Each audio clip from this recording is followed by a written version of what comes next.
On the Fan. Actually, first, this update brought to you by Stanford's. This classic American steakhouse is exactly what you've been craving. Visit them in Clackamas, Tannersport, or online at stanfords.com.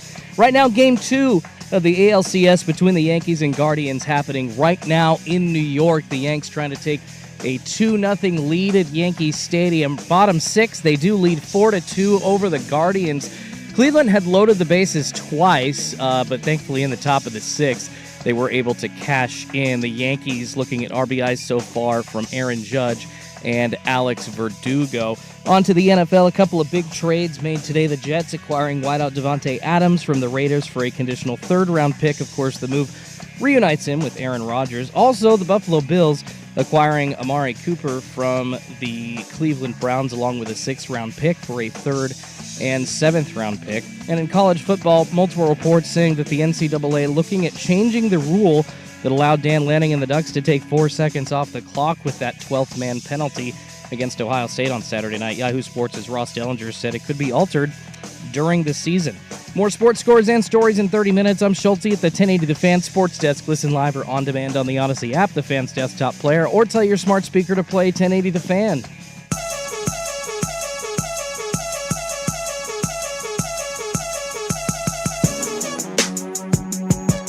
Dig your cleats in. Line drive, sailing away from Mullins. Oh! An impossible catch. Oh, my goodness. This is the Hot Corner with Patrick Harris and Joe Fisher. What did I do wrong? What did I see wrong? Covering all things baseball, the big leagues, and the MLB to Portland. And there's another rocket. Mike Trout has tied it up with an absolute bomb to the top of the facade in left center field. Talk about Stanton territory. Trout hammers it, and it's 4-4, 473 feet. Now, here are your hosts, Patrick Harris and Joe Fisher on 1080 The Fan. Non si può stopparlo. Down goes Anderson! Down goes Anderson! Welcome into the Hot Corner for it must be a Tuesday, but baby, it's always a Tuesday around this place. Patrick Harris with you, Joe Fisher back to my left. Vamos! Vamos! Ehele ka'ua. That's let's go in Hawaiian. Ooh, I like because I realized I put in let's go in Portuguese, and Portuguese and Spanish are kind of similar. Very, very close. And sure enough, in Portuguese, let's go was vamos. So I was like, ooh, let me switch it up here real quick. Vamos. Oh, yeah. V is it's more of a B than a V. Thank you, Miss De Andrade, my 6th grade Spanish teacher. You all right over there? I was looking for something, and then any sort of Spanish drops? I lost it. Any sort of something? Non si può stopparlo. I heard him drop that last night. Did he? Yeah. Did Sterling drop the Stanton home run call? Yeah, and he also started singing about Juan Soto. He's like, he's wonderful. Let's go. Now, what did I do wrong? He's wonderful. I am. He's wonderful. I'm like, all right. I am such a big fan of John Sterling after hating him in my early years. So, yeah, leave him out there. Let him do this for as long as he wants. Every playoff game. Let him be a goofy old man I love for a little bit longer. I've been texting with Voldemort of late. Oh, boy. I texted him last night. Whatever. And I said, you're going down tonight. He did not respond, but then he responded to me this morning and said, wait, are you back on Cleveland? So clearly he listens to the show. And, or he just missed that episode. And so I had to explain to him that, yes, the former abuser is better than the current abuser because at least I can predict the former abuser. And he laughed about it, and he thought it was funny. I'm uncomfortable. But he told me something that I thought was hilarious that I wanted to share with you all. As Voldemort was a huge integral piece of this show for 90% of what we've done. Joe, thank you. I love you. Thank you. I'll give him 85. 85%. You know what? Let's bump that down to 70. I'm down to bump that down to 70. I don't know what he even did, honestly. It made 60? It was all me. Should we get to 40%? I ran the show. You wouldn't have a show if it weren't for me. Well, Voldemort was able to go to a Yankee Mariner game about a month ago. I saw this. And he met Aaron Boone And That's disappointing. He met Luke Weaver, How about that? the most unhittable pitcher in baseball right Who now. everyone before the season knew would be just the stalwart of that bullpen and would be the most important to that bullpen, right? Luke Emmanuel Clase Weaver, the closer for the Yankees. And Mike told me that he asked him a question. He said, how do you feel? And in classic journalism style of one Giancarlo Lynch, he said, how do you feel? Do you miss starting pitching? He said, do you miss being a starter? And Luke Weaver said to him, and I quote, well, it was nice to have 4 days off. So yes, he does. Yeah. And I thought that was fantastic. I thought that was absolutely wonderful. I told Mike that I was going to tell that story today on the show. And that's got to be the life of a reliever, right? If you're a starting pitcher that has turned to reliever, I mean, Papelbon was a starter who got moved to reliever and was a pretty damn good closer for a while, despite being an absolute insane human being. That I love that Luke Weaver was honest to Voldemort and said, well, I like those 4 days off. Can you imagine going to a job where you got to do your job at the best level, but if you suck at it, you still get 4 days off? If you're great at it, you get 4 days off. And you still get paid hundreds of thousands or millions of dollars. Yeah, it's not so bad. Not so bad, huh? Closers remind me of that that meme, that like TikTok of the guy, you got soft hands, brother. You've never worked a hard day in your life. I've been putting in effing 18-hour days. You can feel these hands. Look they at have these never calluses. worked a hard day in their Whereas life. a starter is like, he's like the guy that barely does anything on the group project, but still gets an A. Yeah. It just shows up, every 4 or 5 days. And like, what's up, guys? Well- Yeah, watch this. All right, I'm done. See you next week. Love when that happens. It's only in the playoffs, though, when relievers actually have to, maybe work every day because, A, relievers do get off days in the regular season, and B, they don't actually have to get to work. Some hang in the dugout until, the fourth or fifth inning. So their work day's, so short. I mean, you're literally looking at, 45 minutes as opposed to a starting pitcher having to be out there and then do a little bit of a run through the day before,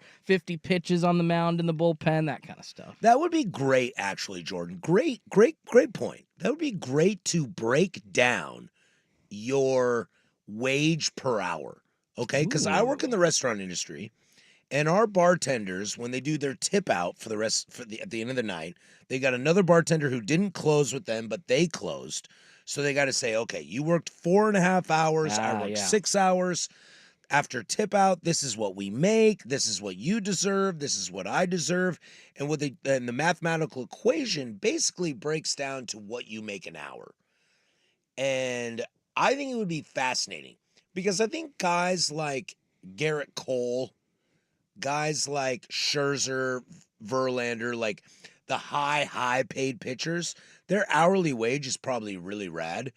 But if you look at some of those, what's Josh Hader's hourly wage? I remember doing this, but in a different sport, in the NFL, where I compared Aaron Rodgers' stats and pass attempts through his career and yards and everything to his salary versus Chase Daniels. Yeah. Who was a known career backup who rarely ever had to play. And it was basically how much money did they make per pass attempt? And Chase Daniels made some, a good amount more. $400,000 a pass attempt. It was Aaron way, it was Rodgers more is than Aaron Rodgers. 85,000. I can't remember when I did this. This was in 2019 or something like that. But I remember who's to say that Chase Daniel doesn't have the better career? He plays less, yeah, but he's getting hit less. He's not having to work as hard, and he's making more per pass attempt. And I believe Chase Daniels... Less stress. I believe Chase Daniels has 2 Super Bowl rings. Oh. One with Breeze. And then one with Mahomes. You're right. Oh, my God. I don't know if he was on that Breeze team. So I'm just saying... I got to go up the Pro Football Reference here. Daniels, Rodgers... I might rather be Chase Daniel. Again, I might. Career backup. Obviously, didn't have to do anything. Obviously, I'd rather be Aaron Rodgers. You get the hot chicks, Olivia Munn, and all that stuff. But at the end of the day, By the way, props to John Mulvaney. I forgot that he... ScarJo. He had ScarJo too? No. My bad. It's not Mulvaney. It's the dude that is Mulaney, not Mulvaney. It's Mulaney. Yeah, John Mulaney. Yeah. It's the other dude on Weekend Update, Oh, I know who you're talking to. Colin Yost. Colin Yost. Yeah. But they kind of look to me similar. But Yost, yeah, he's married to ScarJo. Well, good for him too. But, Right? Yeah, John Mulaney goes to show I mean, you. What I would never leave my wife. She's amazing. Well, also goes to show what humor does for you, right? Being a funny guy, Being a funny guy is where it's at. having a sense of humor. Yeah. Have you seen my wife? Way Way out of my league. Yeah. Way out of my Hell league. yeah. And I don't even True. think I'm funny. They Out just kicking let the me covers. sit in front of this microphone. Trust me, I think my girlfriend, she does a lot of laughs, and I'm like, you don't mean that. Really? That's so cute. You Thanks, don't- babe. You don't mean that. Being a laugh. chubby comedian will get you in. It always does. I mean, look at Josh Gad. He's got a nice wife. I get the money's there, but like, yeah. Jonah Hill's able to date hot women. Come on. Jonah Hill's skinny now. Well, now he is. Wait, who is Josh Gad married to? You got me curious now. Oh, I don't a even know Fox. who that is. Like some Josh Megan Gad. Fox? No, Josh Gad, the voice of Elf. Olaf? Yeah, Olaf, and then like a Um, couple other. Oh, I know that guy. listen, I'm sure. I have a house full of kids. Of course I know I Olaf. was like, no, you know. He's, Listen, I'm sure she's ugly a as sweet sin. lady. Oh, is she not as? I'm gonna go with attractive as I thought? Olivia Munn 7 days out of the week. You ever well, seen duh. You ever seen Pierce Brosnan's wife? Yeah, she used to be the reporter on Unsolved Mysteries, Keely Shea Smith, right? Pierce Brosnan is a gorgeous That human is- No. I'm I'm sorry. Here. That is the most ridiculous poll that I've Yeah, heard from Jordan. and I'm oh, actu- she was the host on Unsolved Mysteries. She's Like, not the host, the reporter that Reporter. Robert Stack would toss it to. I'm going to stop you right there, Patrick. There's actually a story here.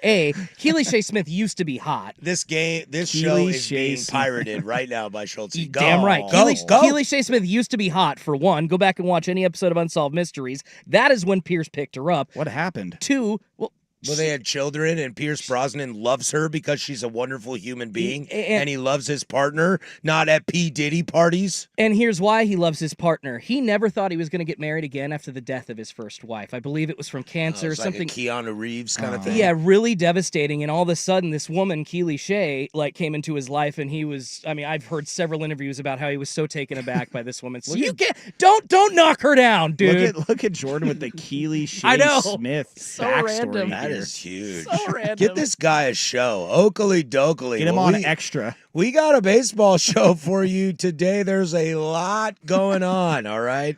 This is baseball. It's October. It's our favorite month. This is what we do here. We talk about baseball and what's going on. Cleveland, New York right now, 4-2 going in the 7th, I believe. The Yankees are up trying to take a 2-0 series lead before it goes back to Cleveland. There's plenty of time to talk about that. There's plenty of time to talk about the Dodgers, but what I'd love to do is talk about how we got here. How we got here was a really, really amazing situation. Whether you are Cleveland, Detroit, LA, San Diego, there's a lot to get through on how we got to where we are. Even the Mets and Phillies, there's a lot there. But I'd like to start, we'll go out west. I believe on this show, we said this team was left for dead, and they were not. We'll do that. There's a huge 2 hours in front of you guys right now. This is the Hot Corner, Portland Sports Leader, today The Fan. The Fan is live on YouTube, Twitch.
Fisher on the Odyssey app and 1080 The Fan.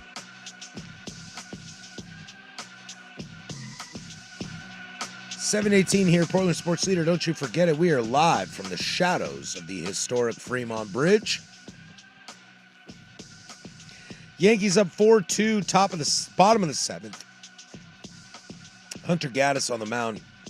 We'll keep you up to date on this game as it keeps going. And we'll dive into these current series going on in the second hour. But I want to kind of, I don't want to get caught up in the moment. You know, I don't want to like blow it all at the beginning. Because let's not forget, since we were on air last Tuesday, a lot of S has gone down. Yeah, a lot of S has gone down since the last 2 weeks that I was on air. So Hood River was fantastic, by the way.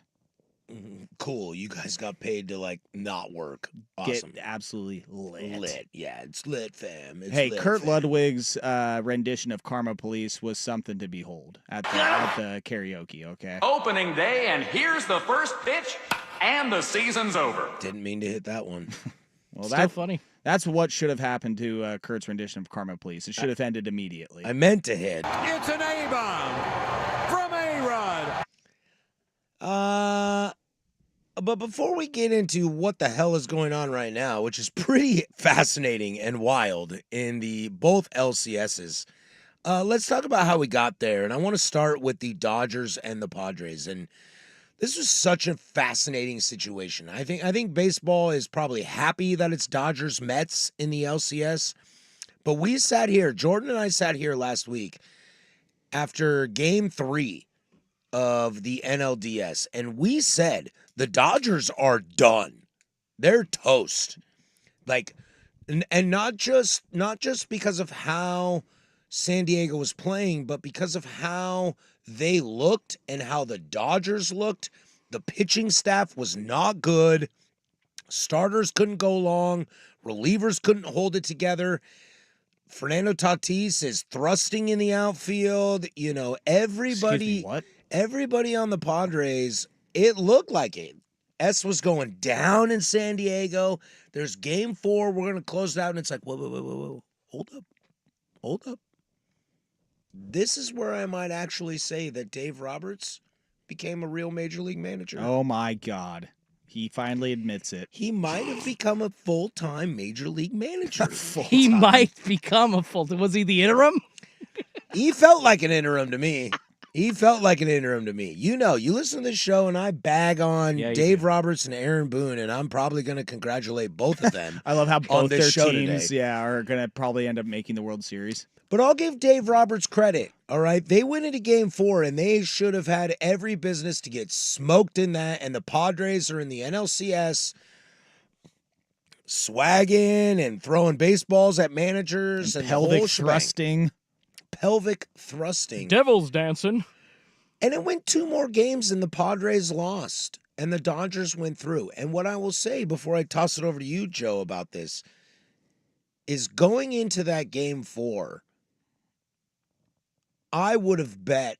I'm not a gambler. I know everybody on this station is a gambler. I am not a gambler.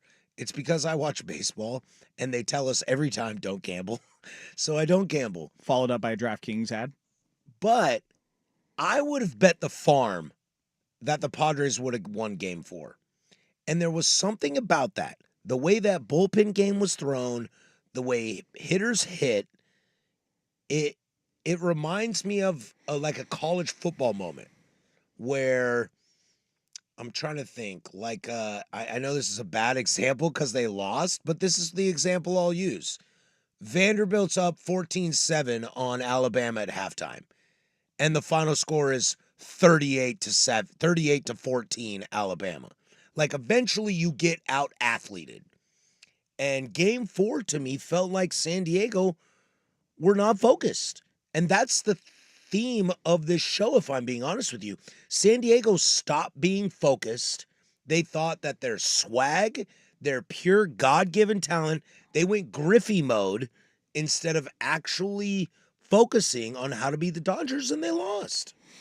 Yeah, I think that you do have a point there. Also, I mean, starting pitching for them and bullpen, as you mentioned, like they just like flipped the switch, man. Obviously easy to say as Aaron Judge hits a 2-run home run and is now up 6-2 Yankees over the Guardians.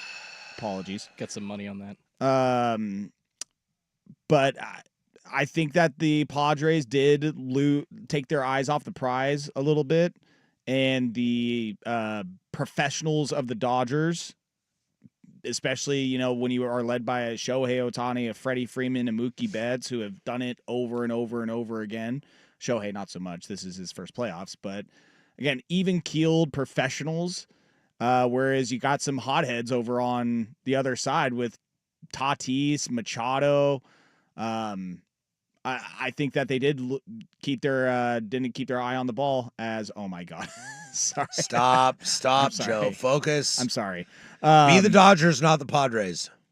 And I mean, it does help that, you know, you get that final game at home, but obviously not too far of a drive.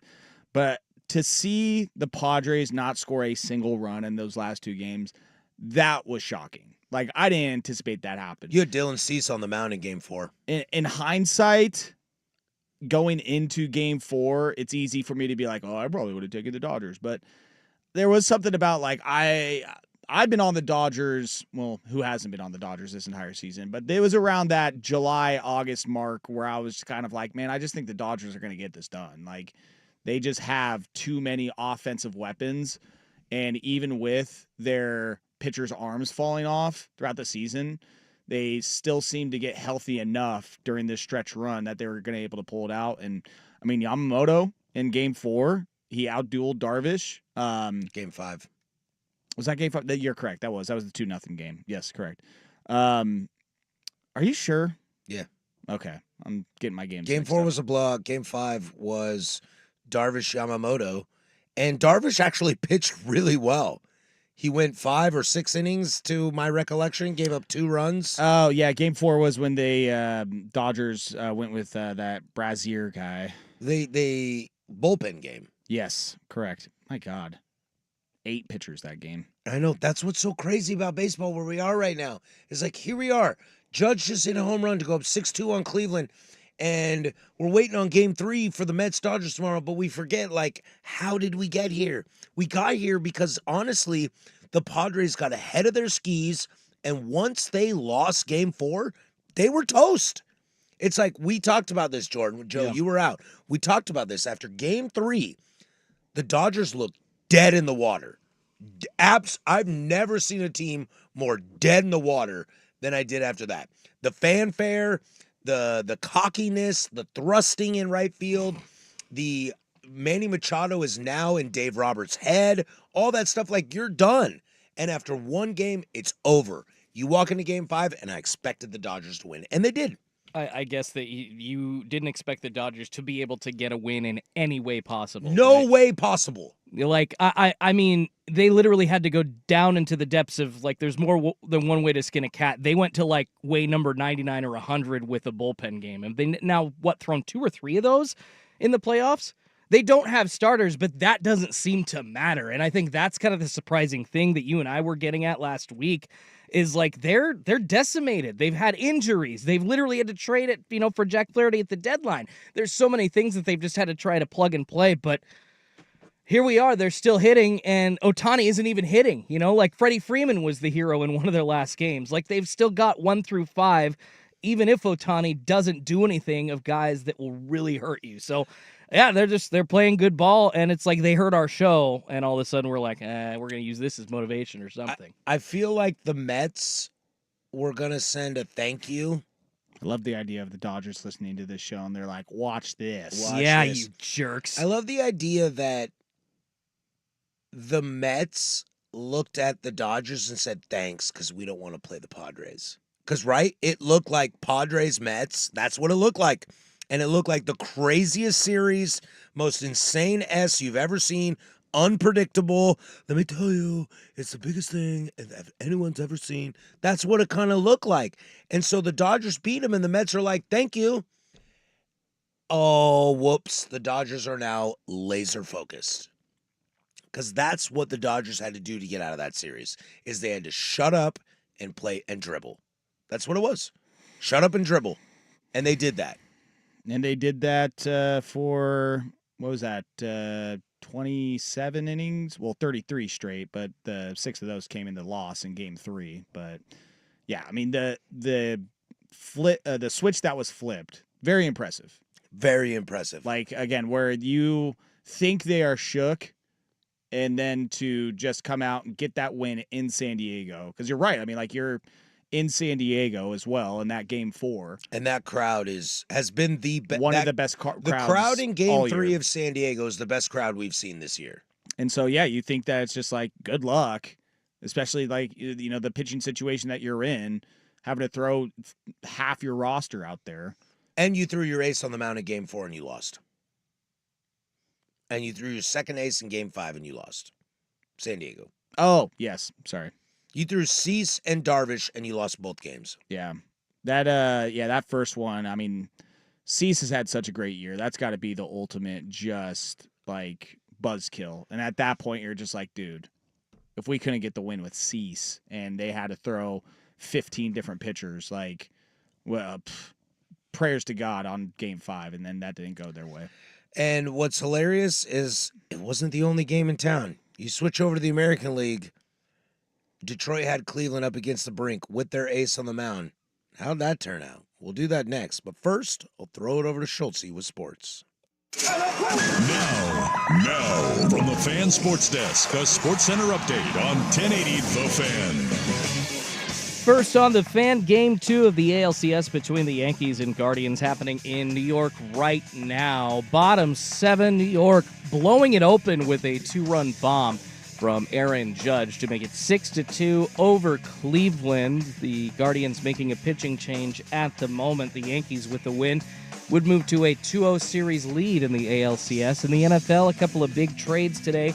The Jets acquiring Devontae Adams from the Raiders for a conditional 3rd-round pick. The move does reunite him with Aaron Rodgers. Also, the Buffalo Bills acquiring receiver Amari Cooper as well as a 6th-round pick from the Cleveland Browns for a 3rd and 7th-round pick. In college football, multiple reports saying that the NCAA is going to look at changing the rule that allowed Dan Lanning and the Ducks to take 4 seconds off the clock with a 12th man penalty against Ohio State Saturday night. Yahoo Sports' Ross Dellinger says it could be altered in season. More sports scores and stories in 30 minutes. I'm Schultze at the 1080 The Fan Sports Desk. Listen live or on demand on the Odyssey app, the Fan's desktop player, or tell your smart speaker to play 1080 The Fan. Got a smart speaker? It's The Fan in your office and every room of your home. Tell your smart speaker to play 1080 The Fan.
and they went so far.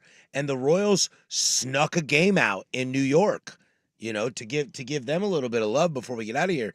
They snuck a game out in New York, and it was 1-1. And I'm sitting there going, see, I told you, the Yanks aren't very good. If this Royals team can push them 1-1, steal one on the road, and go back home, this Royals team's got it. And then they looked like Detroit in the sense of, like, we're not there yet.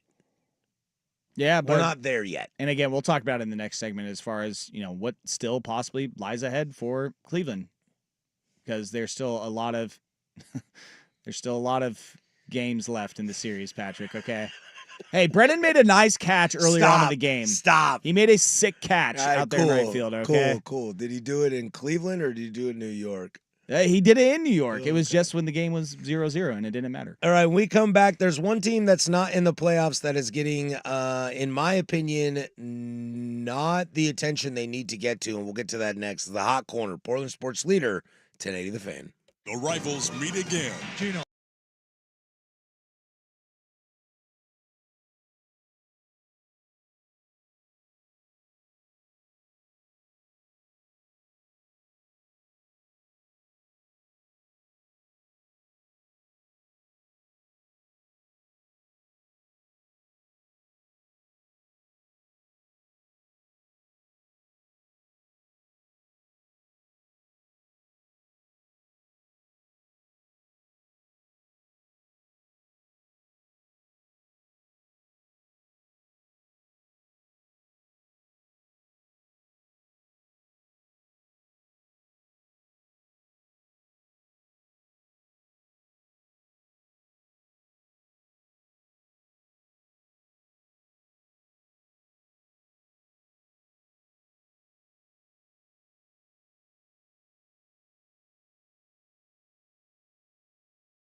To keep out of reach of children.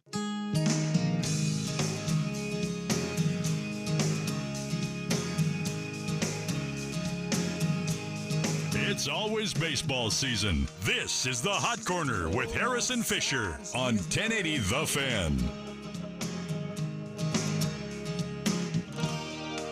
She's always worried about things like that. Vancouver Ford text line. Scolo did throw the pitch. That's baseball. Tigers have a future. Guardians won. That's baseball. I couldn't agree with you more. I'm sorry if I said that Skubal gave it up, but he did load the bases, but I understand your point. I do think the Tigers are going to be great.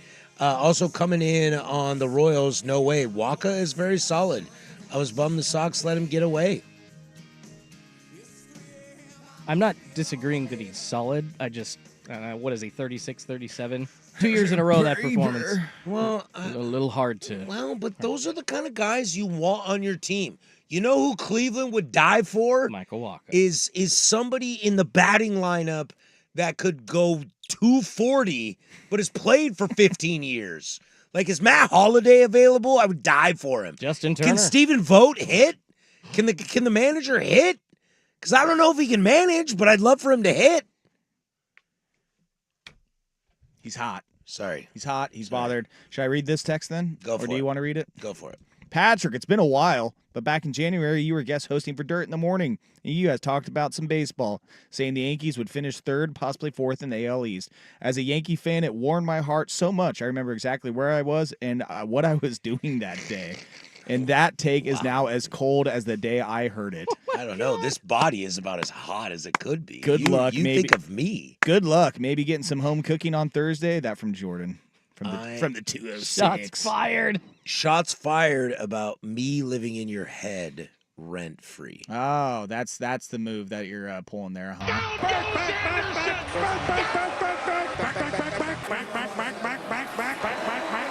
Also, a text coming in. Michael Waka is only 33. That is that's insane. That's younger than I thought. Michael Waka is like 63 in my mind. Yeah, if I would have guessed, I would have said like 36 at least. I would have said 38. Kind of worth. I think I did say 38.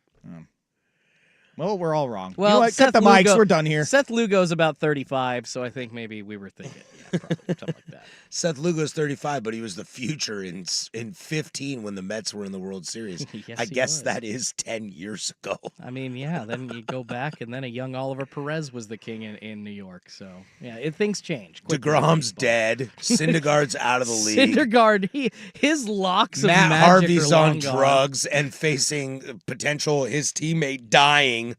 Speaking of that time of year, though, or that time in baseball, I saw the other day, super weird tangent, but Eric Hosmer, when's the last time you heard his name? Yeah, when he retired. Retweeting some anti-vax stuff yesterday. I was like, oh boy. wonderful. I was like, oh, boy, Hosmer. You got to love it when guys you enjoyed decide to show their face. It's like Eric Clapton. I grew up my entire life believing that Eric Clapton was the greatest guitar player to ever live. And then he was like, actually, I hate black people and I don't vaccinate. And I was like, cool. Wow. Is Eric Hosmer even on Thanks the for team? just wrecking No, my he retired. world, dude. No, I think the Cubs got him from the Padres He's after done. that. He's out. Yeah, He's out, yeah.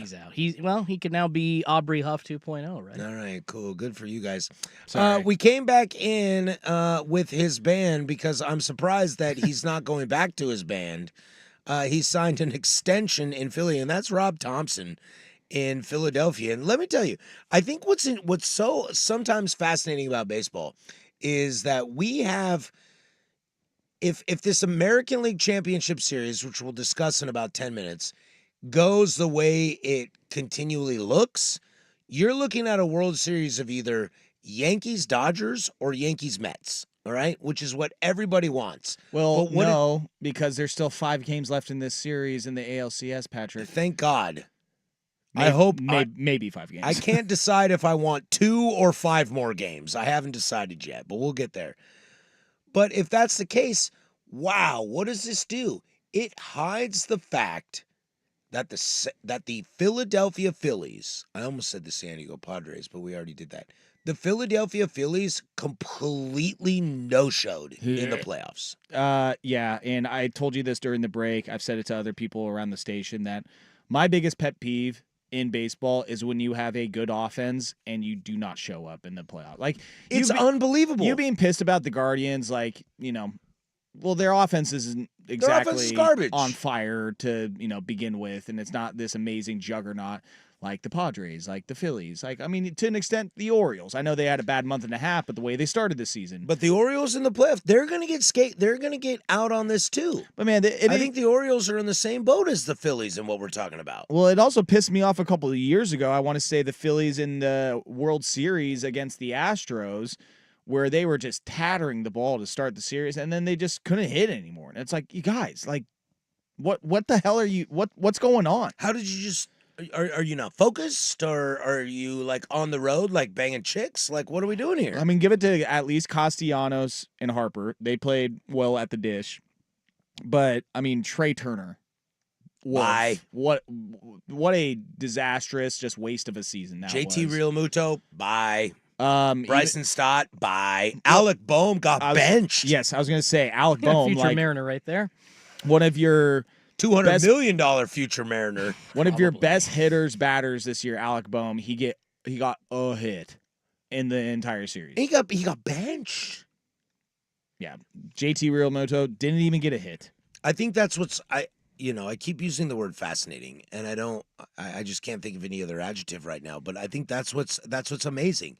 You look at the Padres games 4 and 5, but more importantly, you look at the Phillies in every single one of those games.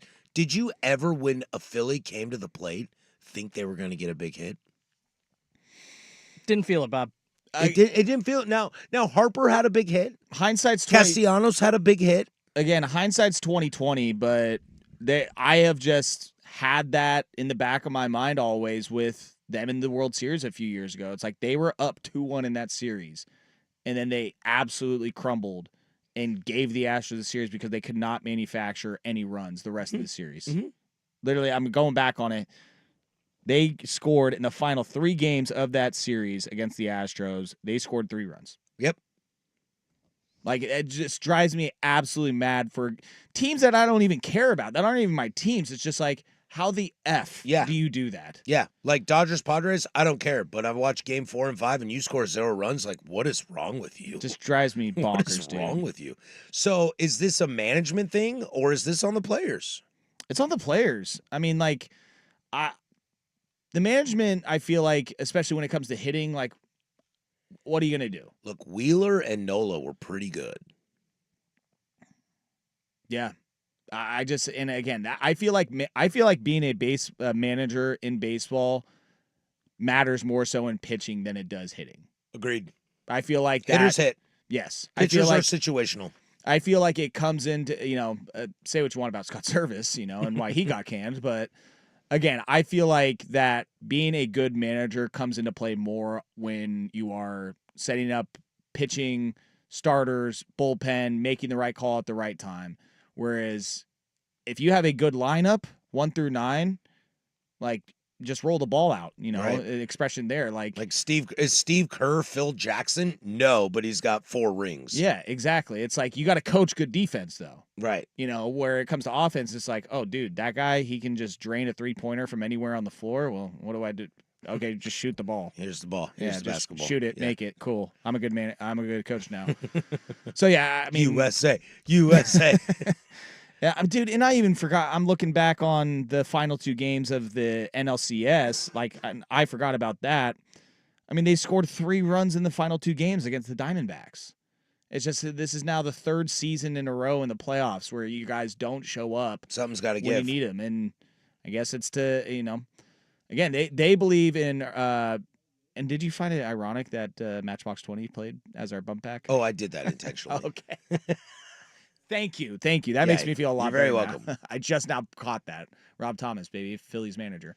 They extended him. They believe in him. Listen, they've been really good with him, but something's got to give here in the next season. Like, I don't know if it's World Series or bust, especially when you have the Dodgers in front of you. The Mets have improved. The Padres are still going to be good. Whatever the hell happens in the NL Central next year. But again, something's got to give with this Phillies team where they push through and they are able to finish it off, because this happening the last 3 postseasons in a row is, as I said with the Padres in the final 2 games against the Dodgers, it's inexcusable, really. And speaking of players needing to perform and managers doing their duty, let's slide into where we are now, and I want to start with the American League Championship Series. I'm only going to tell this because it's the truth, but it's not necessarily how I feel. Buckle up for that. Loaded second hour. It's the LCS in the American League and the National League here on the Hot Corner. Portland Sports Leader, 1080 The Fan. From now until the end.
Now you kiss and Chase Utley, and that's it. Why are you pushing Chase Utley on me? It's starting to get weird. This is the Hot Corner. Okay, look, I have a plan, all right?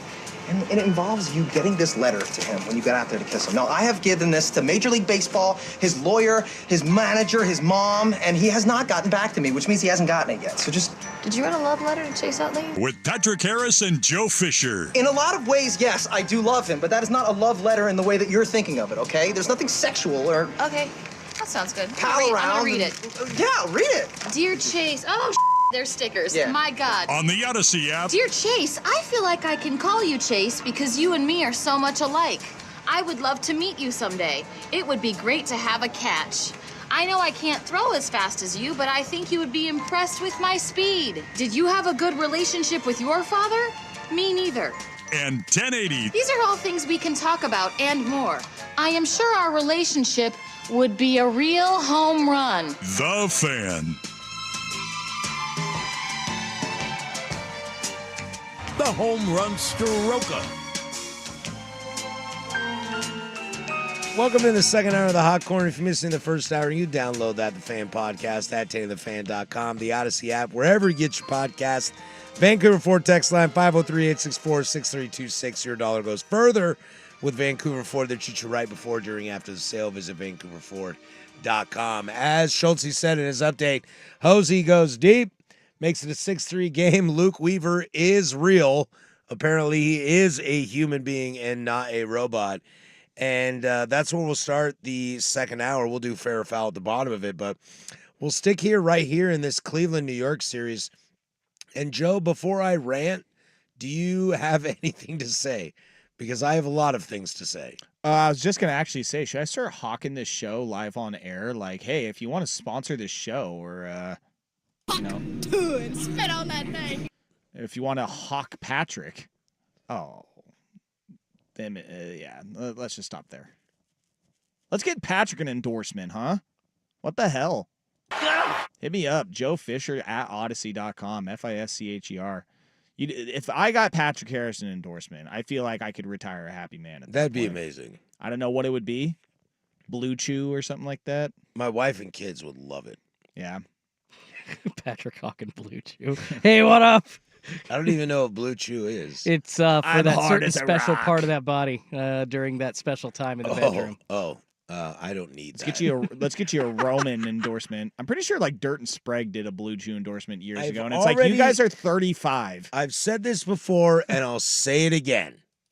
Dude, spit on that thing. We good. You guys are not, I don't think they were even mid-30s at that point. I think they were early 30s, and they're like, hey, guys. My favorite Sprague endorsement was Manscaping. Like, the thought of that dude who has no hair anywhere on his body, hawking to shave the hair and maybe, the one place on his body. Ow! The gooch! You can put it on the board. Let's talk about where we are now, and we'll get to Cleveland, New York. That's where we're going to be right now. And I'll tell you what. The national media wants the Yankees to go. Okay, clearly. Like Cleveland, like nobody cares, blah, blah, blah, blah. Could be the Brewers, could be the Tigers. Like, I heard somebody today on national media say, I think this would be a more exciting series if it was the Tigers. And it's like, that makes no sense. The Tigers aren't better than Cleveland, and it was shown in 5 games, but also on paper, Cleveland's better than that. What's fascinating about this series to me, I keep using that word fascinating because I don't know what else to say without swearing and breaking FCC rules. What's effing awesome about this series? What's effing awesome about this series? God, I wish we could cuss on air. It would be amazing. If we could cuss on air, Joe, we should do the show every week blacked. Oh, my God. Just like we sleep here, that's our Tuesday night.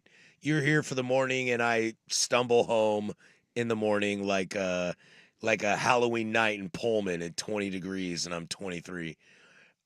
What's fascinating to me about this series with Cleveland, look, the Yankees are a good team, and I think the Yankees on paper are a better team than Cleveland.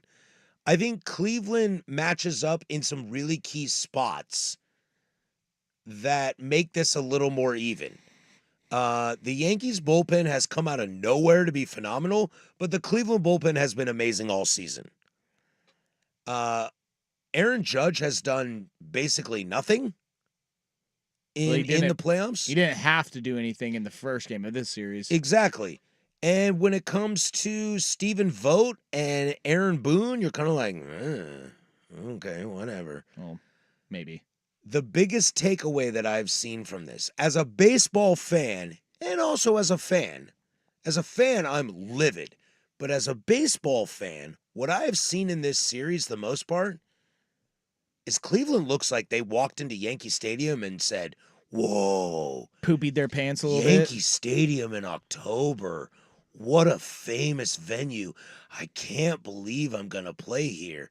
And then pooped and vomited all over themselves. They look like food poisoning in Astoria at the Albatross with fresh oysters all night. Like, this team... That sounded like a personal experience. That is a personal experience. Last night, watching Cantillo and Bo Naylor, that was not even as a Cleveland fan, but as a baseball fan, that's awkward. Should have had Austin Hedges behind the plate. That's so uncomfortable to watch. To just see that Alex Cobb, you didn't expect Alex Cobb to go deep. Look, the Yankees last night had 2 good hits.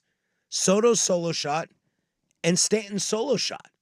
In the third, Cobb gets pulled and Cantillo comes in.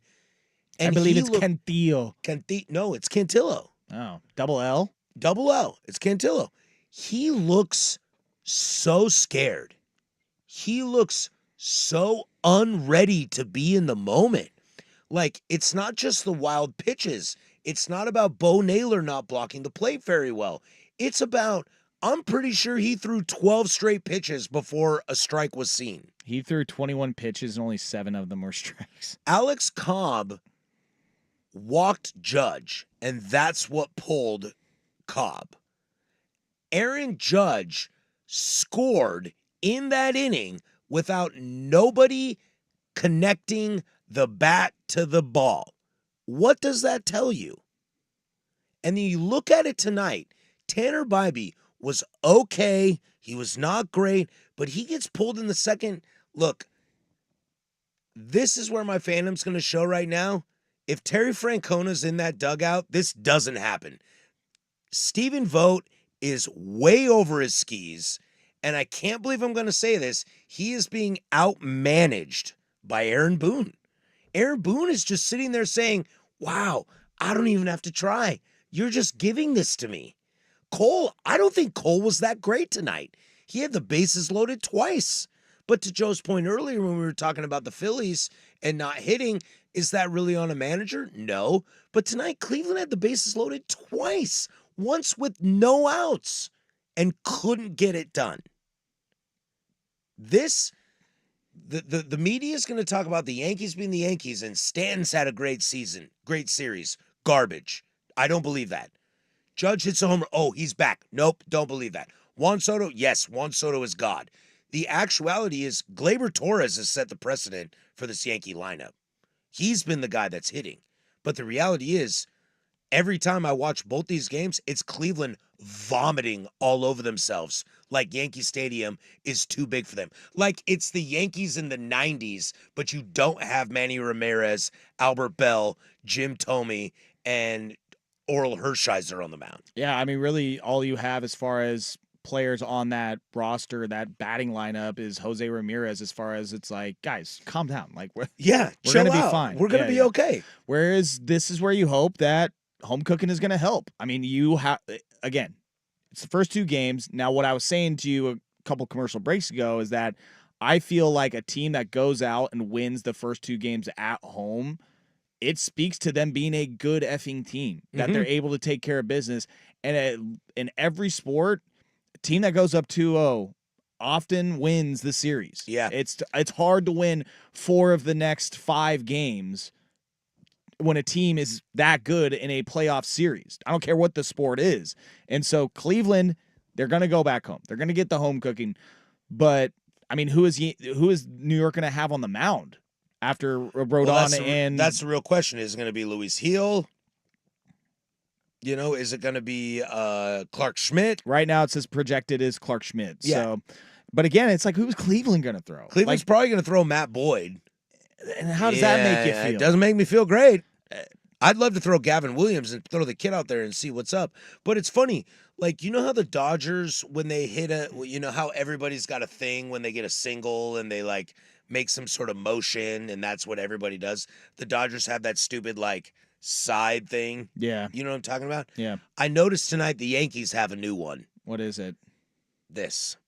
I'm watching you. No, like, My eyes focused. are on you. Oh. The Yankees have one where they put 2 fingers in their eyes and they point it back at the dugout, like, focused. Well, that's just an Aaron Boone managed team, man. And what I think is very interesting is the Yankees are taking advantage of a Cleveland team that's just not ready.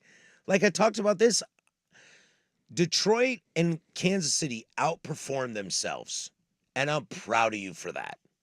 But you got to a stage that you weren't ready for. You're ahead of schedule. Cleveland got to this stage, and I'm proud of you.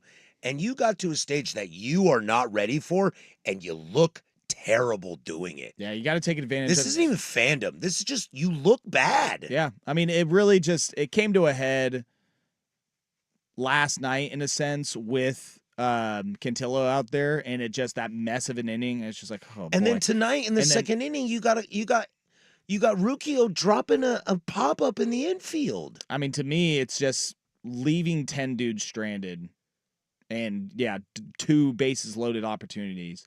Like, that drives me nuts in MLB The Show.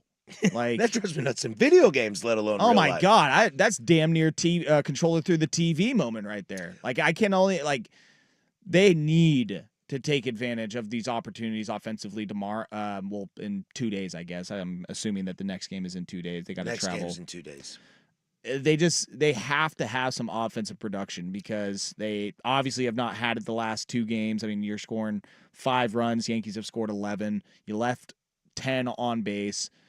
I don't know who you're going to throw, but pray to God that he's able to keep the Yankees in check and that your bullpen is able to come in and save you because, I mean, you're not going to be at Yankee Stadium. Your big thing is they're caught by the lights. That's what I think. The environment I think itself. it's the lights. Just hope that coming back to Cleveland, having that home crowd behind you is able to give you something. A 1:00 first pitch on a Thursday. That is just so annoying. Go, baby. That sounds like Midwest baseball. It'll be 2:08. Charlie Manuel dead, but he's in the stands. You got more people available to watch Conference USA games. Bob Feller's out there throwing 96 miles an hour, faster than a car. It'll be a 5:00 pitch, Cleveland time. Yeah. 5:08. But yeah, I hear what you're saying. It's like, hey, everybody, get the F out of work. The side note to this, and I don't want to get into too much because I think we'll get into next week when we're probably looking at the World Series and previewing the World Series, depending on whoever goes. But I'd be careful if I was New York. This is a little bit of false pretense. Like, you've won 2 games and you've hit when you needed to hit. Your bullpen's been dynamite, but you're also playing a team that's thrown up all over themselves. Let that confidence be confidence and not false, right? Because this Yankee team, the way Cleveland's thrown up all over themselves, this Yankee team could walk into the World Series if they go thinking we're better than we actually are. Because I'll tell you what, the other teams on the other side of the bracket, which we're going to get into next, in my opinion, are way better than this Yankee team I've seen.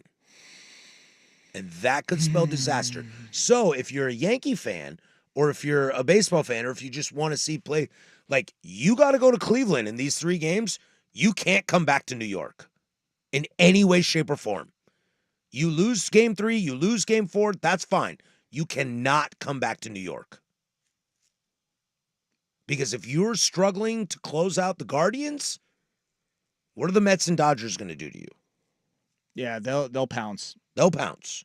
And that's where I want to get to next. I'd love to get into the National League Championship Series, which this is why I don't gamble. We'll do that next. That's Joe Fisher. I'm Patrick Harris, 10A The Fan. Oregon Ducks football is on.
This is the Hot Corner with Patrick Harris and Joe Fisher on the Odyssey app and 1080 The Fan.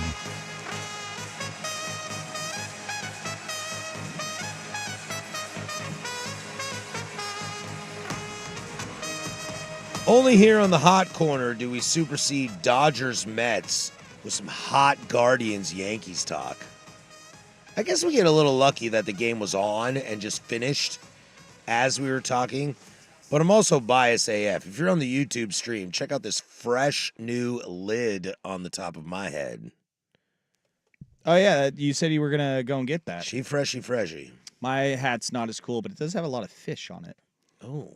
You see? Did you ever notice that? I did not notice that. It's a bunch of little fish. Fish? Yeah. Is there 3 of them? No, I think there's like 40-something. Oh. I never counted. I think it'd be cool if there was 3. There's a lot of fish. Got this out at Brasada Ranch. Oh, it's so beautiful at Must Brasada. be nice. Have you ever been? Oh, it must be nice to live that fat sales life who's never sold this show. In the You think 10 I'm years paying of for its that trip? existence. You think I'm paying for that trip? Did you guys, while you guys were out on the sales trip, did you talk about how you've never sold this show in the 10 years of its existence? Patrick, this show was not a thought at all. That's. I'm shocked. No. Not shocking. You guys, I'm just going to be blunt with you. It's the best show on the Fan. If That's I the make truth. well, I agree with you. I'm going to be blunt. If I were to make a power rankings of most important things to sell, this show, as well as Sports Sunday, possibly bottom 5. Whoa, you got to throw in Sinner and the Saint. Oh. I will not sit here in a world where that place is bigger than me. I am 1080 The Fan. I think they're joining us in that bottom 5. Thank you. Yeah. As long as they're with us. But I would say that Luke Anderson probably prioritizes that show better than I prioritize the 2 shows that I'm on. We think. So therefore, that's why it's your Coors Light Sinner and Saint tailgate show. Shocking that Luke Anderson cares about Luke Anderson more than anybody else not named Luke Anderson. I'm shocked. No comment. It's over. All right, let's slide over to the National League. We got a lot going on with this. Can you believe? I don't even know where to go to this. I'm still shocked that we talked to Yankees Guardians. Thank God my name is first. Over Dodgers Mets. So you go through 2 games, okay? Dodgers kind of say, hello, New York. Your story is cute. We are the Dodgers. We are now laser focused. We just got out of this really emotional series where we held our S together and walked through it like professionals while you people are freaking out over there like little children. This is big boy baseball. Dodgers win game 1. I was not shocked that Dodgers win game 1. Game 2, the Mets kind of slapped them around. They jumped out quick. And it was over. Quickly. I heard this morning, I think I was listening to the boys this morning, Dirt and Sprague, and they were talking about how I think Andy was saying, well, they got close kind of late. And it's like 7-3? Why? Because 2 guys were on? I wouldn't call that close late. I have no idea what to expect from this series. I truly don't. I think the Dodgers are the better team. They are.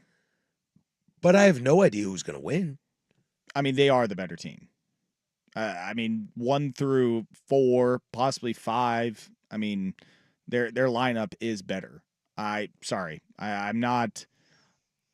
do not think that the Mets are going to win this series. I think pitching for them has been above reproach for this entire postseason. But I just don't think it's a staff that is going to be able to last throughout a full 7-game series against the Dodgers. You don't think Sean Manaea and Jose Quintana? I heard the boys this morning. One of them called him Quintana, and I was like, baseball boys. Yeah, and then what is it? Who did they have? Kodai Senga, who was all over the place in that first an game. absolute terrible decision. Fair or foul? The Dodgers starting Kodai Senga in game 1 is a worse idea than the Guardians. Sorry, the Mets starting Kodai Senga in game 1 is a worse idea than the Guardians starting Alex Cobb. Fair or foul? That's fair. Yeah. Fair. You got a guy who hasn't pitched all year, and you're like, we're going to use him as an opener. I don't like Alex Cobb. but he was decent with the Giants the last couple And of a years. cascade of boos rained down from the stands. And he was decent with the Guardians once he got traded. He's so, got experience. Yeah, That's how as bad they've been now. Going Kodai Senga game 1 against the Dodgers. You kind of got what you asked for there. Yeah. But that's what I don't understand. Here we are. Like, I just sat here. Guys, can we get in the trust tree real quick? Something Sure. just popped into my The head. trust oval. Something if you just will. popped into my head. Lay it on us. Here we are with the Final Four, right? Stephen Vogt, Aaron Boone, Carlos Mendoza, and Dave Roberts. Are these not 4 of the worst managers in baseball? No, I would think that you disagree. just hate 2 of them. Yeah, you've heard me several times. I think the number is closer to 3 these days. After games 1 and 2 of the ALCS, what do you think? I'm standing out here flying flags for Stephen Vogt? You think I'm like, oh, Tito's in Cincy? Good luck with that loser. I mean, still a good manager. He's just a rook, bro. The fact that he even got to the playoffs is an accomplishment in itself. He's got good players. Yeah, and he knows how to manage a pitching He's got staff Carl Willis. most of the time. I just think that you just hate Dave Roberts and will not come down from that hill. I don't hate him. The facts remain. Well, you're probably right. They're not the best managers in baseball, but they are. They got the best players and the biggest payrolls outside of Stephen Vogt. Yeah, it's funny that the Mets are like seen as this scrappy little team, and it's like you literally have the biggest. The payroll in biggest. baseball. You're paying like 3 guys that don't even play for you. I would say that like Stephen Vogt, you probably got to put him as one of the better managers now after stepping in his first season and being able to get your team to the ALCS after filling in for the shoes of Terry Francona, one of the best managers of all time. And you would think that watching the Tigers series, but against the Yankees, do you still feel that way? The series is not over. Or do you get a little lucky and you're just kind of like, hey, it's his first time? Talk to me in like 4 or 5 days, and I'll let you know. I'm gonna talk to you in 7. Yeah, you literally will after this. I literally will. We might share a text or 2, but I won't talk to you. I hate everyone. I mean, you got 2 rookie managers, so the fact that both of them are in the championship series in their first season, like, they're pretty good. I know one of them's got a $350 million payroll. Now the thing with Dave Roberts, got an 85, and Aaron Boone is that you have been in your position for so long and have not been able to finish the job. This that is Aaron Boone's 3rd ALCS, and this is Dave Roberts, what, like 5th, 6th, or something like is that. Tim Wakefield coming on the mound? Because I don't know if Aaron Boone's got the chops for and this. you have a asterisk World Series to show for it. Yeah, right. We'll go real quick because the series might be over when we come back next week. Who do you like? Dodgers, Mets. Dodgers. Sticking with Dodgers. I've been sticking. I mean, again, oh wow, way to go on a limb, Joe, choosing the Dodgers 2-3 months ago. But again, I just think that they were playing like the best team in the NL then. I said they were going to win the World Series. I'm sticking with them. And they're starting to figure out that starting staff. If I have to believe that my Guardians can get to the World Series, I do not want to lose or beat Frankie Lindor, so I will take the Dodgers as well. When we come back, fair or foul, everybody's favorite. But first, we'll throw it to Schultz with sports. Now, from the Fan Sports Desk, a Sports Center update on 1080 The Fan. First on The Fan, the New York Yankees take Game 2 of the ALCS over the Cleveland Guardians. 6-3 to the final. They do take a 2-0 series lead with the win. Aaron Judge capping it off in the 7th inning with a 2-run bomb. The Yankees did lead pretty much the entire way, starting off with a 1-0 lead in the bottom of the first. Although Luke Weaver did show he's human. He gave up a bomb to Jose Ramirez in the top of the 9th to make it interesting. In the NFL, a couple of big trades made today. The Jets acquiring wideout Devontae Adams from the Las Vegas Raiders for a conditional 3rd-round pick. That move reunites him with Aaron Rodgers. Also, the Buffalo Bills acquiring Amari Cooper, as well as a 6th-round pick from the Cleveland Browns for a 3rd and 7th-round pick. In college football, multiple reports stating the NCAA looking at changing the rule that allowed Dan Lanning and the Ducks to take 4 seconds off the clock with a 12th man penalty against Ohio State Saturday night. Yahoo Sports' Ross Dellinger says it could be altered during the season. More sports scores and stories in 30 minutes. I'm Schulte at the 1080 The Fan Sports Desk. Listen live or on demand on the Odyssey app, the Fan's desktop player, or tell your smart speaker to play 1080 The Fan. Jump back to earlier parts of your favorite fan shows on the Odyssey app. The only way to rewind Portland's sports leader, 1080.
About the stories that popped up around the big leagues. But he got down on his hands and knees and literally blew the ball across the foul line. This is Fair or Foul on the Hot Corner on 1080 The Fan.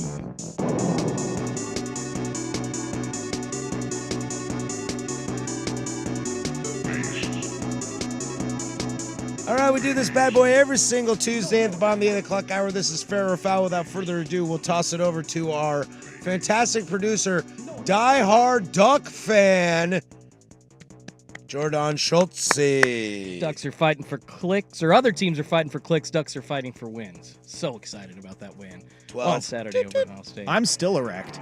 What's a Duck's favorite number? It used to be 0. Now it's 12. Wait, what? 0 times that they beat like big teams, or You guys are the only team I've ever seen in my entire life that has the number of national championships written in the center of your field. so funny. What does Wazoo have?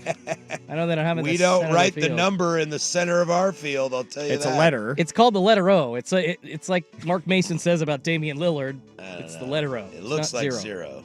I think it's the letter O. It looks like the number of natties you have. How's your conference, bud? Savage, dude. Mountain West 2.0 over there. You guys are so cool. So cool. So cool. You guys are with us. By the way, Joe, I know you produced this open, and I do appreciate you finding probably the only clip ever of a baseball announcer, and specifically my favorite one of all time. And he gets on his hands and knees exactly and blows Yeah. on it. Dave Niehaus talking about a baseball player getting on their hands and knees and blowing on anything is it's pretty cool. I'm going to be putting on this headset again. Get to listen to that every There's week. a drive in a deep left field by Castellanos. It will be a home run. I mean, this is the greatest call in the history of baseball. I don't believe what I... No. It's Tom Brenneman. Well, he's been relegated to CW football. All right, guys. Yeah, my conference. Back up. Yeah. All right. Relegation. Brenneman's my guy. My guy. Big Friday night conference showdown, okay? Yeah, versus UNLV. Stop it! All right. I will fire you. Somebody that does not have to worry about being fired is new Reds manager Terry Francona. Tito. Unbelievable. What a I would shock. die for you right now. What a shock of a hire the Cincinnati Reds made. They had turned down a bunch of the names. Scott Service had possibly interviewed with them. A couple of other guys just kind of, I would Gabe be sober. Did you guys talk about that last week? Yeah, we did. I'd be sober for pissed I maybe missed like 4 or 5 days if it meant that I had Terry Francona on the Guardians again. I understand. 4 or 5 days tops. I mean, I'm not crazy. Can't ask you to change completely, right? Oh God. No, but obviously one of the best managers of all time. He's won a World Series with the Red Sox and taking the Cleveland Guardians to a World Series or to the ALCS. I can't remember if the World Series was under him. That was, right, Patrick? 16? Yeah. Oh yeah, baby. Yeah, thank you. He got there in 2014. So yeah, Terry Francona, 2 different teams to the World Series, won it with the Red Sox, of course. And again, a team with red. But very shocking, of course, to get him fair or foul with their roster. Terry Francona will lead the Reds to the playoffs next season in 2025. Oh, boy. This gets me hot. Gets me hot, worked up. As I said earlier in the show, whatever the hell happens in the NL Central next year. And, boy, this throws a wrench into things. The Brewers are probably... They're going to be the same. Christian Yelich is Probably. going to have a comeback season until he's dead in July. Are the Cubs able to make a comeback season with Craig Counsell in year 2? Maybe some free agent pickups. I like the Cubs next year, but I liked them this year too. Pirates, as long as they have that goofy-ass owner. Nope. No, not worried about them. Cardinals. Nope. They're going to lose Goldschmidt. Well, I don't know what the hell's going to happen with them. I think they're going to reset. I think they're going to reset too, and Goldschmidt's going to be starting first baseman for your Seattle Mariners. I'd prefer Wilson Contreras, but I digress. God, I really want to say fair. I really do. But I'm not going to just yet because we still have a whole offseason to go. Tell you what, I will. I'll say fair. I love Tito.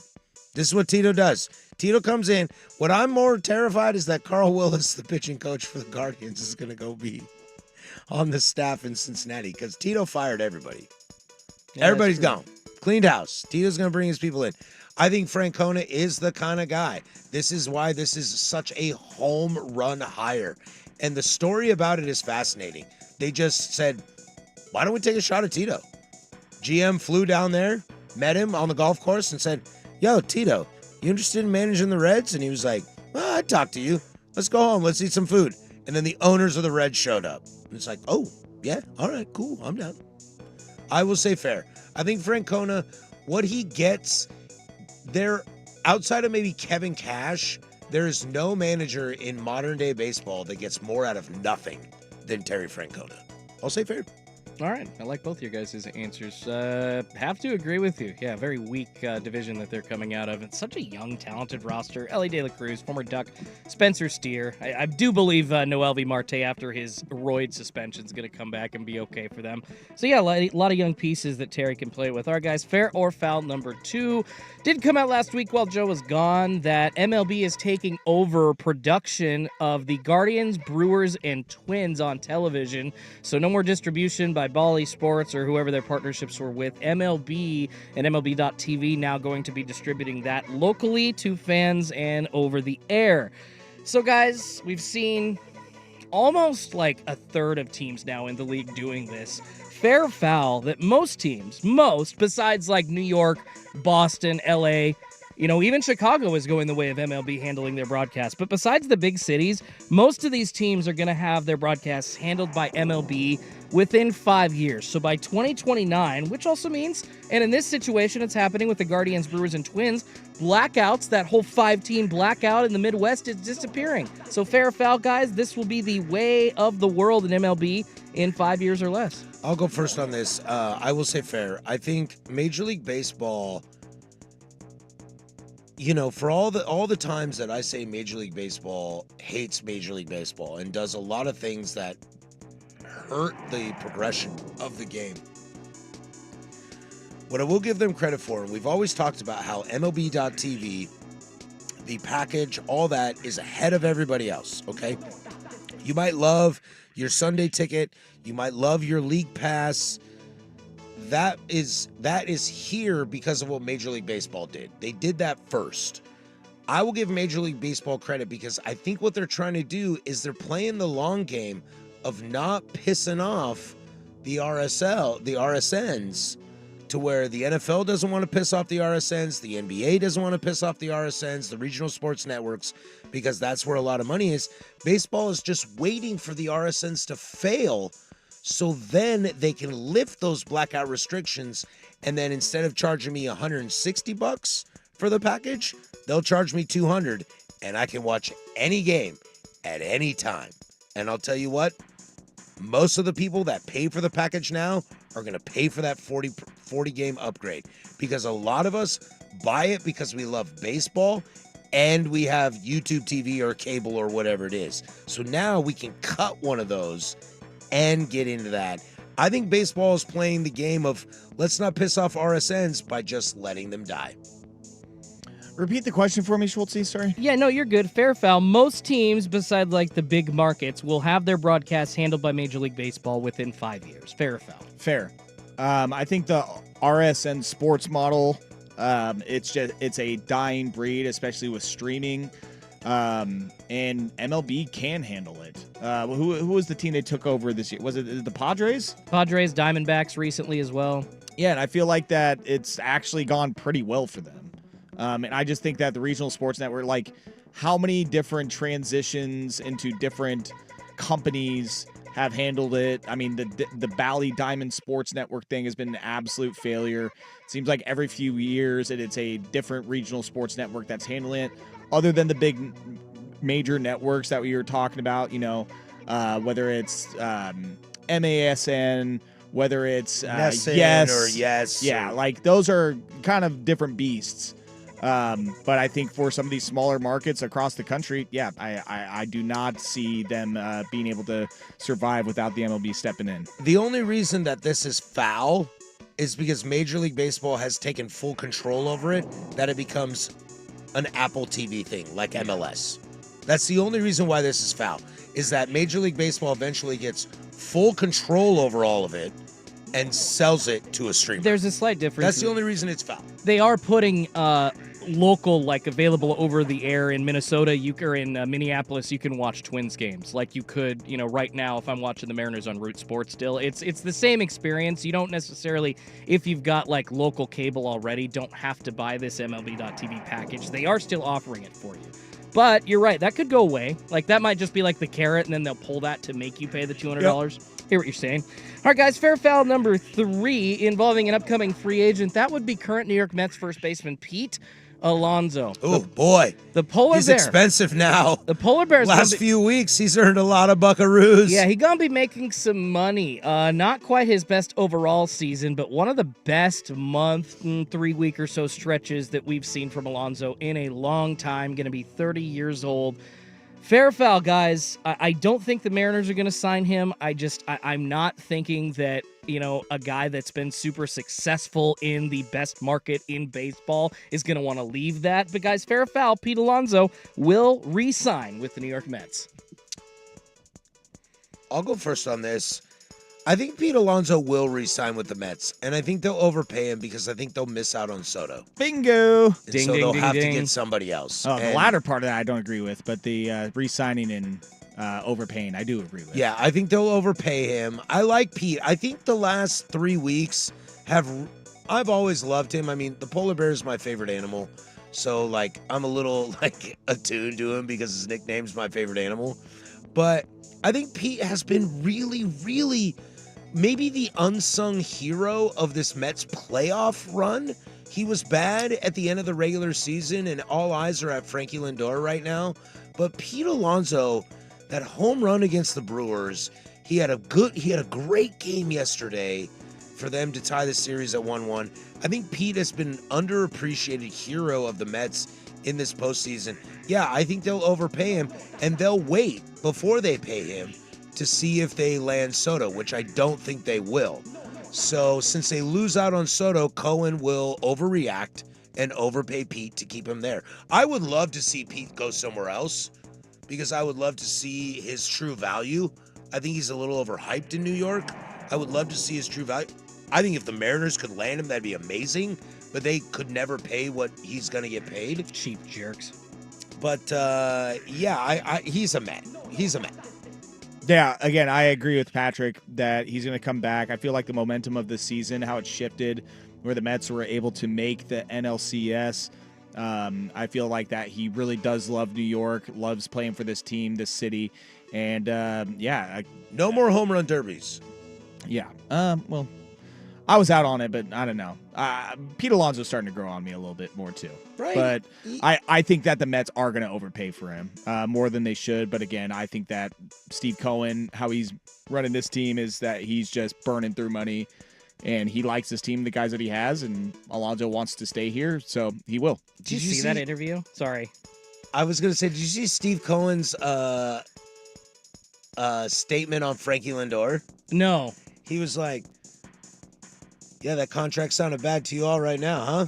Seems like a pretty good deal to me. Yeah, I love Steve Cohen. His celebration and then when Frankie hit that grand slam again, it was just like, seems like a pretty good deal to me. In the locker room for their celebration to get to the NLCS, like he was talking about how proud he was and how much money and time he's put into this team. And it's like every fan deserves an owner for their team like this. I don't love Cohen, but I don't. I love Frankie. I mean, I love him. I love the attitude that Cohen has. We're up against it, though, so that's probably all we got time for, guys. All right, that's Fair or Foul. We do it every single Tuesday at the bottom of the 8 o'clock hour. We come back, we'll wrap this bad boy up. Hot Corner, today of the Fan. Got a smart speaker? I'm hoping.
All right, we'll be back next week on Tuesday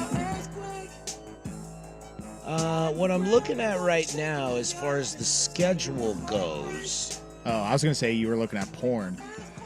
No, Porn, there's- Dan. No, there's like the buffers on this, so I can't look at that. The buffers? Oh, you can get around those, baby. The VPNs and stuff like that. Yeah. Again, You want me to just start typing in PO and see if it goes? Yeah. What if it kind of. autofills? I kind of want to see. What What if it I goes log at. into like Dirt's account and it like autofills? I'm not here for this. I do not recommend it. I remove myself from any As your responsibility. producer, I say this is a bad idea. Should these series go the distance, go full 7, Dodgers, Mets will be on Monday, October 21st. Cleveland, New York would be in New York, a 7:38 Eastern tip on Tuesday, October 22nd. As things are set up now, Game 1 of the World Series will be Friday, October 25th. Okay. Which leads me to be, when we come back next week on Tuesday, we should be able to preview the World Series. Yes, because I don't think the Guardians Yankees series is going to go 7. Sorry. Ouch. Thanks. Listen, Appreciate you. Thought we were friends. I would love it. You know, to go Voldemort 7. would have never said that, and that's his team. You know, I'd love it to go 6, and with Cleveland winning it. Oh, baby. Suck on that. Just running it? Trust me, I can't deal with a cocky Ryan Cooley, all right? I cannot deal. What do you mean? The Red Sox have been out for months. Touche. What I can deal with, though, is the Yankees going to the World Series and then losing the World Series. I can deal with that. Well, I mean, a hot take. I'll say it right now. I mean, nobody's listening now, so I'll say it next week when we preview the World Series. The Yankees will lose the World Series to whoever they play. Whether it's the Mets or the Dodgers? In my opinion, it doesn't matter. Well, it's going to be the Dodgers. Yeah, I'm calling it. We're getting a Dodgers-Yankees I World think Series. it'll be the Dodgers as well. I just think they're the best team money can buy, even Subway though the Series, Mets baby. have the biggest one. Yeah, you like Subway still? Yeah, I mean, I know the Dodgers killed the Padres, but I'm just not sure this whole bullpen starter thing is going to hold up. What I have learned, though, to counter what you're saying, Schultze, although I back what you're saying, is I actually think the Dodgers have figured out this starter bullpen thing. I actually think this bullpen has come around better than I anticipated, because I've been banging on it all year. The Mets, I mean, Sugar Diaz comes in for the end of the game and walks the first 2 dudes, but then gets out of it. So Classic Sugar Diaz. Classic Sugar Diaz. Could be a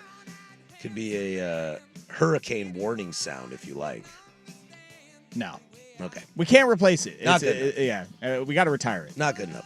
All right, that'll do it for us. We'll catch you next week. For Joe Fisher, I'm Patrick Harris. That's Schultze on the 1s and 2s. Go do something I would do.